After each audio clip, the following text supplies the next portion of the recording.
Do you want to know how you can log into your My ADP Payroll account? If yes, then this video is for you. Hello and welcome to How to Log In. It's your host back again with yet another interesting tutorial video. In this video, I'm going to teach you how you can log into your My ADP Payroll account. Go ahead and open any browser on your PC, go to the search bar to search for My ADP Payroll Login. Click on the first link which appears on your screen, and it will take you to the official login portal of My ADP Payroll account. You can see that this is the login portal. The first step is to write down your user ID. After you write down your user ID, click on this icon and then click Next. Then a password option will pop up. Go ahead and write down your password associated with your account and check your password once.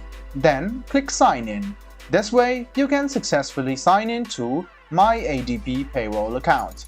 If in case you have forgotten your password and want to reset it, click on this link and it will take you to a separate site where you can write down your email address.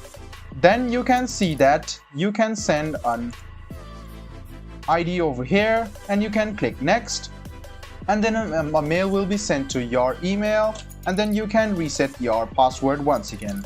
So guys, this is how you log into My ADP Payroll account. I hope this video was helpful for you. If you still have any kind of confusion, please do mention us on the comment section down below. Like the video, subscribe to the channel, and do hit the bell button for more. Hope to see you in the next video as well. Until then, goodbye, take care, and make sure you enjoy.